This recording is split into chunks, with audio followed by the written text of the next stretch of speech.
I'm on my way to interview the owner of an interesting car.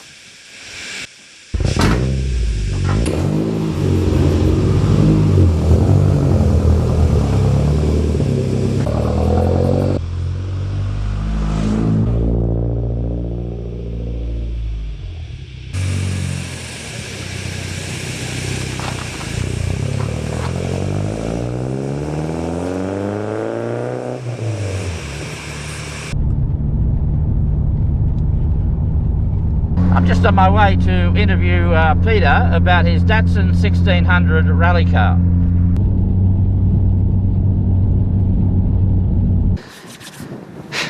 I'm here talking to Peter about this wonderful Datsun 1600.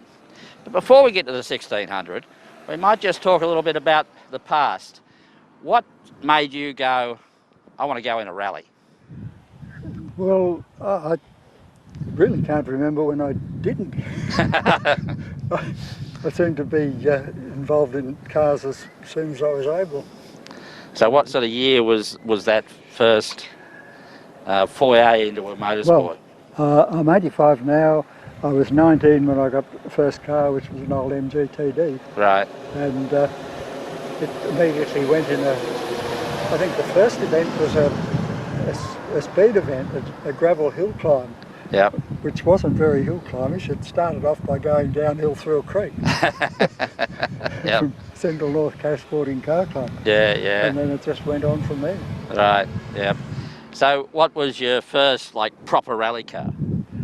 Well, the TD was used as much as possible, I suppose, in club level. Yep. One of the rallies involved going up to Combine Plateau, I can't think of the name of the town, but the old original climb up from the southeast and descended to Wingham too. So it was obviously gravel country road events. Yeah. Probably not as competitive as they became. So that was navigation to some extent back then too. It wasn't like Yes. a route chart arrangement they do now. Yes, I'd begun in rallying when it was as much navigation as anything. Yep. And I proceeded then through an MGA 1500 and 2 or 3 MGBs, but began running in state championship events with a 3-bearing MGB. Right, yep. And all right, so then along comes the Datsun. So what year did the Datsun come along? Well, before the Datsun came along, there were Peugeot 404s after the MGBs, and then there was a Colt 1100 SS, and then the first Datsun 1600. Yep. And I don't remember when that was, but the current one was prepared in '78, and I can't think, I might have a record on the piece of paper when I became the owner. Yep. And I can't remember how long I've owned it, but quite some time. Yep. Now, you've done quite a few events. Now, I was on YouTube and I noticed you in an Outback trial. Now, that would have been an adventure. That was out at Alice Springs somewhere. Yeah, that was an enjoyable event. We drove the car out there and we contested the event until I put it off the road. Right. And I lobbed into a dip that wasn't square across the road. I went across at an angle and threw the car out awkwardly and slid down the slope of the road into a roadside rock. Right. Bent the rear trailing arm. So we found another arm and were able to drive it home, but no result for the rally. So to some extent, when I see modern rallying, and I think, I don't say that they're wusses, but they're all trailered there and trailered back, and I never did that. It was drive it to the event, drive it home. The consequences of what happened was you had to deal with, you know. Yes, well, until very recently, that's the way I've always competed. No service crew, drive it there and hopefully back. Yep. But just recently, a friend from a few years ago sort of has decided that he's going to service and we're going to trailer it. Right, right. So that's the way it's happening now, unless it's bull or dealer or something. It's now been like everyone else and sitting on a trailer. But I don't ever plan to work on it during the event. If it gives trouble, we'll go to the next event.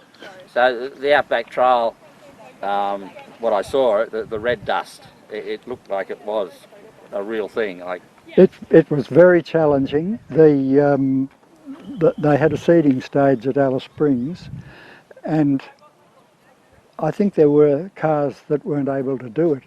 At one point we were going up the bed of a river.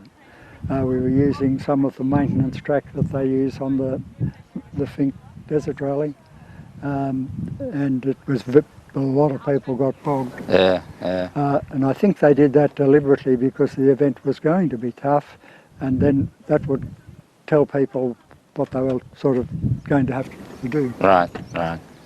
So it was probably fairly wise to do it that way. Yeah. Now also the Alpine Rally in Victoria, another famous event. You've done that? Yeah, I only sort of, by my standards, fairly recent years, but I did, I think, 2013, 15 and 17. Right. I missed out on 19. Yep. And if I can find the funds, I'll try again this year. Was one of those years the ones where it rained? And yes. Yeah. How did you cope with all that rain? The first one we were 15th. The next one I think 23rd or something.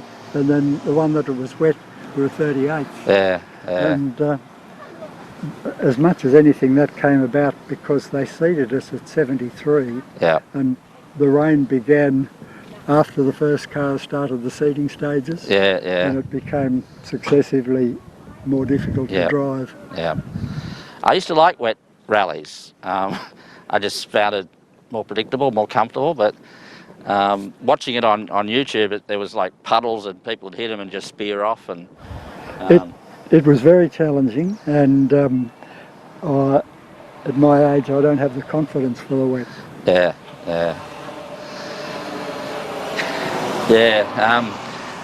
Now, in more recent times, I've seen you doing a few AMSAG style events, Buller Dealer and up North Coast and what have you.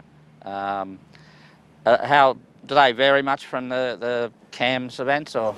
Yeah, they don't vary a great deal on the road, but the AMSAG organisation has their scrutineers been kind enough to do all the paperwork, so that when you turn up at the event, the most you have to do would be hand in a scrutineering sheet and you're away.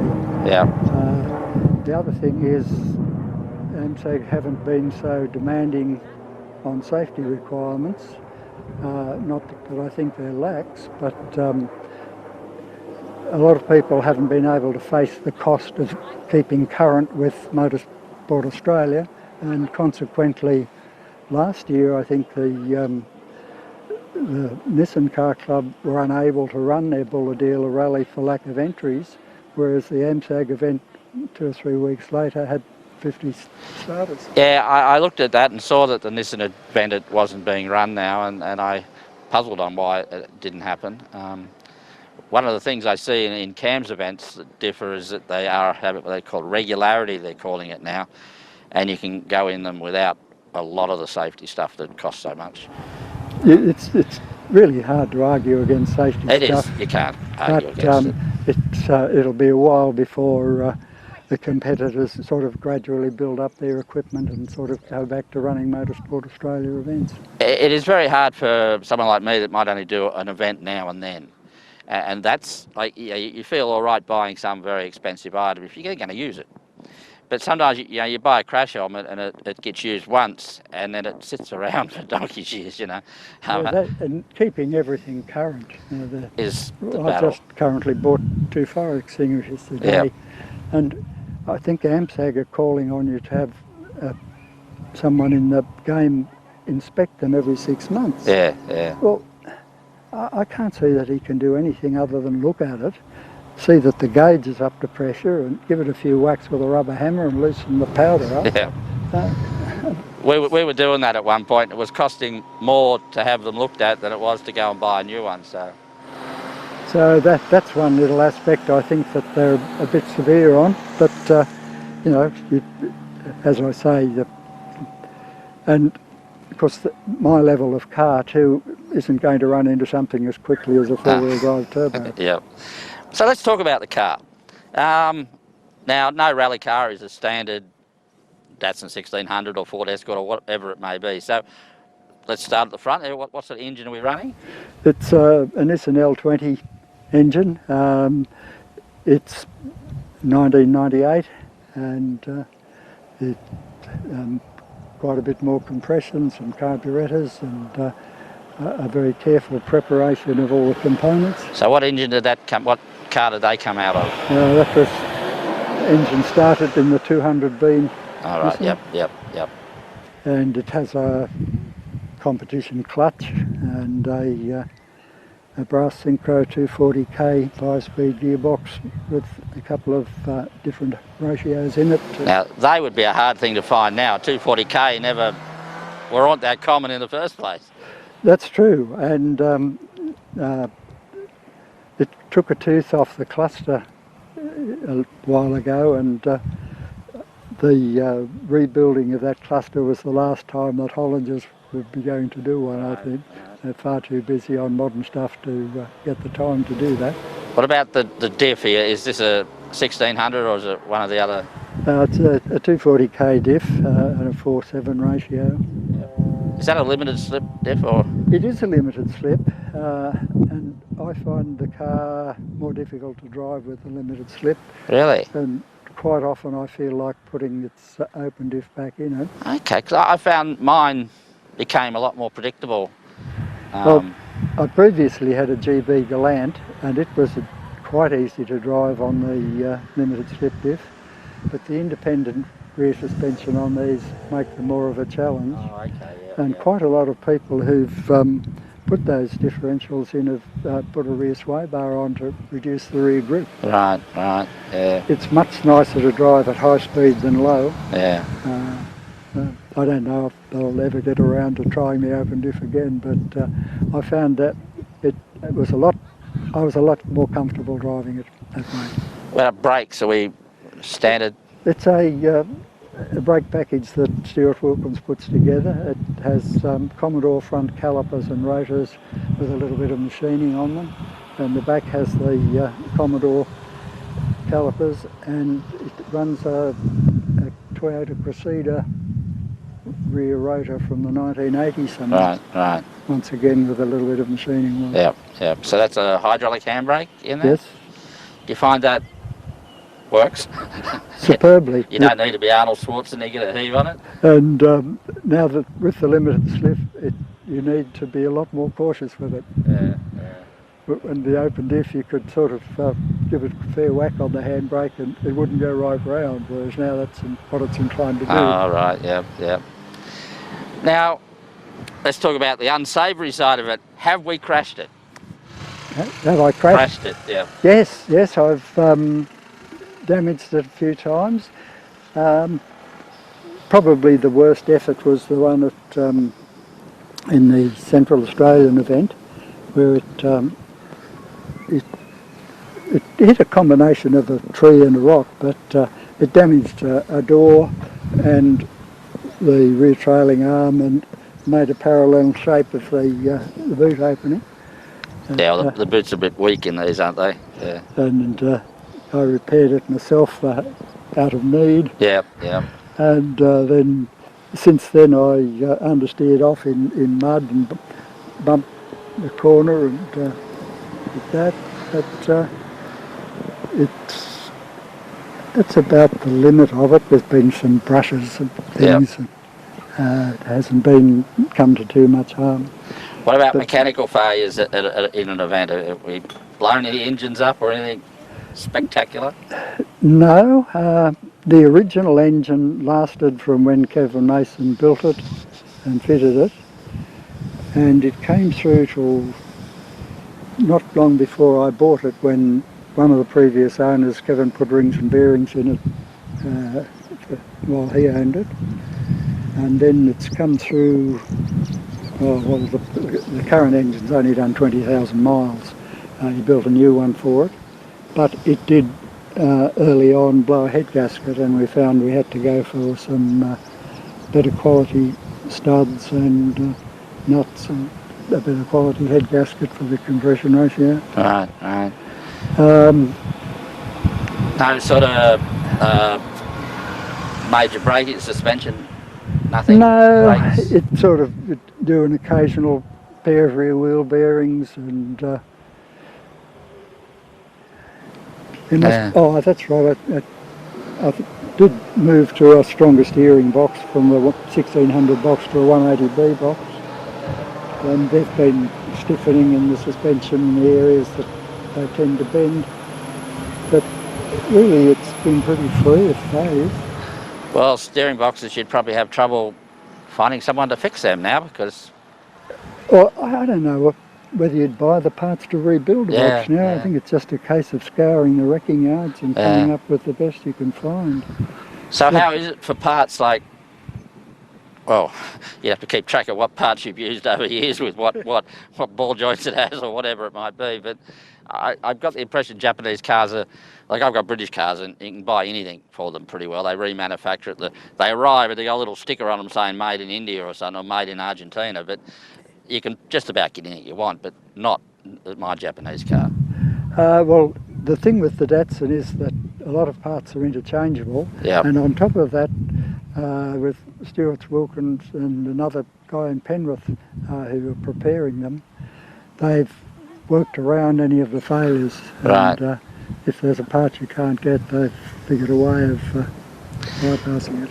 I remember when I was rallying, I had a bad habit of rallying odd bod cars. And the wonderful thing about a Datsun 1600 or a number of other cars was because so many people rally them, you could go to an event and what do I do for this? How do I fix that? What's the beef up of this? Where when you're running a car that no one else runs, it's all down to you. And I don't know why I've done that. Yes, I probably, well, MGBs and TDs and A's and a little 1100 SS Colt. They were relatively rare, but you seem to be okay with them. Well, see, back in the days, these things were as common as muck, and therefore you could just go to the wreckers and get parts. And they're really quite astonishing on rough going. Yeah. Particularly with a Murray Keith suspension in them, they work very well. Steering isn't all that pleasant. But I think the worst rally car I ever attempted to run was the V6 Capri, which wasn't robust enough for the amount of weight it was carrying. Yeah, did it understeer badly, those things, or? Not too badly, really. I don't know whether you just coped or anything, but they were pretty fragile. How is the Datsun when it comes to like turning in and like steering? Well, it was absolutely lovely with an open diff. Right. Less so currently. Yeah, limited slip diffs do have a tendency to want to push. When I first ran the Dolomite on a bitumen surface at Eastern Creek or something, it just went straight ahead. There's a very small sort of increment of speed whether you understeer off or go right round. Yeah. Well, thank you very much for having this chat about this wonderful old Datsun. Yeah, I hope it continues for a few more years. Yep. About as should see me out. Well, just before we do finish, what's your next event? The next event will be AMSEC Round at Orange. Is that the Bulladila one that's No, further up, Hastings somewhere? No, Orange. Orange, Orange, okay. Yeah. And I think that's followed by a rally sprint at Armidale. Right. Are you going to the Bulladila one that's on, whatever it's on? It was postponed. We had a rally sprint to start the season, and then the Bulladila event was postponed. I don't know whether he's got a date in June or not. Yeah. But it'll be fitted in somewhere in the year. Well, thanks very much. I'm Quack McMullard. Bye for now.